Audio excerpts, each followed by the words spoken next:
Nothing you're gonna be able to do about it come fight And night. I know Turkey's in your corner, I promise you. but look, it's gonna be very difficult. He's gonna be so mad that day.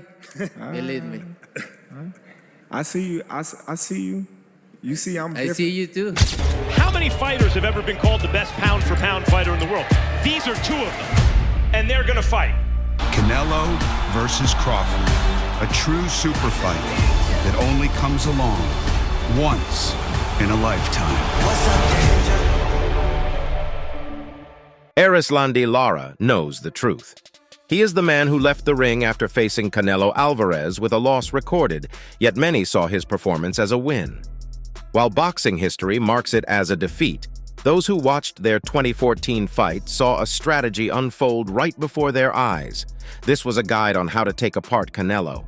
Fue un boxeador inteligente en el ring, fue muy inteligente, nunca lo dejó ahora en la corta distancia, en la media distancia y lo dominó fácilmente de la jugada. In regards to the Canelo fight, seeing his performance against Bivol and knowing that you've been known for your boxing ability, would you give Canelo a rematch if that was would you be looking for a rematch if that was a possibility? And would you be interested in fighting Bivol in the near future? Last question. No, me gustaría una revancha con Canelo. Bivol, yo no voy a hacer la locura que hizo Canelo. Bivol es un boxeador demasiado alto, demasiado grande y fuerte e inteligente.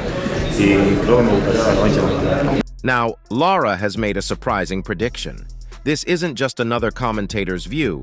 It's a message from the past. Lara's insight could reveal the biggest falsehood in modern boxing. In July 2014, Canelo Alvarez entered the ring with Erislandy Lara.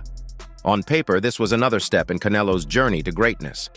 However, what happened over 12 rounds was not a coronation. It was a challenge that Canelo seemed unable to overcome. Lara didn't engage in a brawl. He didn't play to Canelo's strengths. Instead, he showcased a brilliant defensive style, demonstrating the Cuban skill of stick and move. He moved in and out, landing clean shots before disappearing from range. Canelo's frustration was clear. He swung at air, struck arms, and for long parts of the fight, he appeared completely lost. When the final bell sounded, many in the boxing world thought they had seen an upset. Lara had landed more total punches.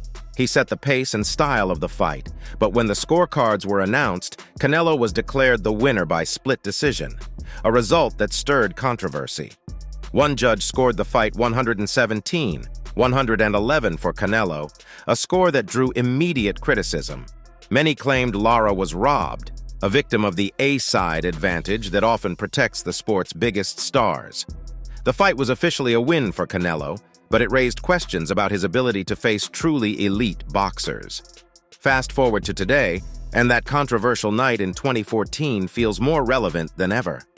With the upcoming mega fight between Canelo and pound-for-pound champion Terence Crawford, Erislandy Lara has stepped into the spotlight with more than just an opinion. He has offered a clear strategy for how Crawford can succeed where he himself was denied. Otro pelea que se acaba de anunciar, una grande pelea que tú peleaste con él hace unos cuantos años, es Canelo.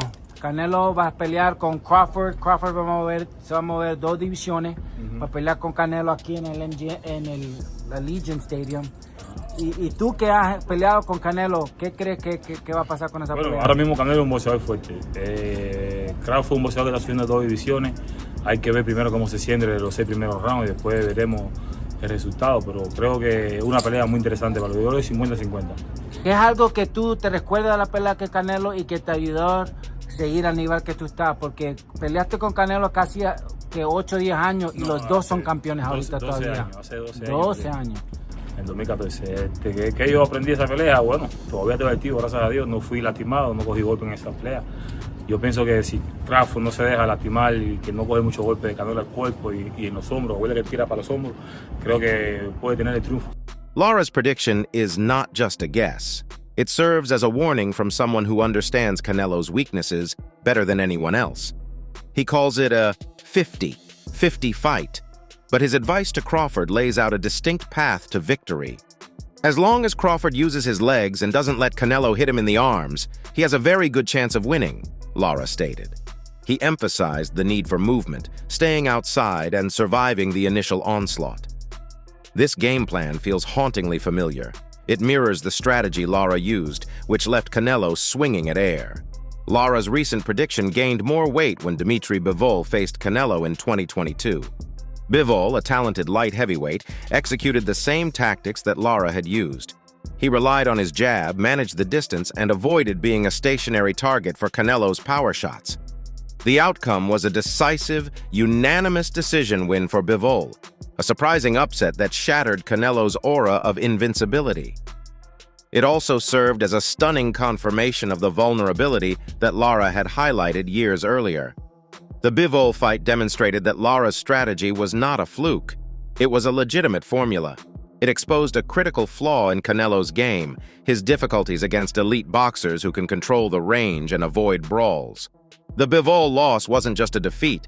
It validated Erislandy Lara's controversial legacy, transforming his prediction for the Crawford fight from a bold statement into a realistically troubling scenario. Walk around big any goddamn way. Right. Yeah. Now, Canelo is the bigger guy, right? But he ain't the bigger guy. That's what they say. They say he's wider, he's got more mass. How are you feeling about Bud going in there taking on Canelo's power? Shit, I don't give a fuck about that power. Well, how you beat power? Speed. You said what? Speed. And what else? IQ. Timing. That's why you're the coach and I'm not. I mean, you make some good, you got some good answers, but that power ain't gonna be able to sustain throughout the fight. Watch. And he usually slows down between 6 and 7. You slow down, that's a fucking rat. That's what. Terence Crawford is moving up 2 weight classes to take on the larger and stronger Canelo. This is a classic dilemma that has defined some of the greatest fights in history. On one side, we have Canelo's proven power at super middleweight, a potent force that can end a fight with one punch. He reigns over the division and is dangerous at 168 pounds, praised for his skill and adaptability.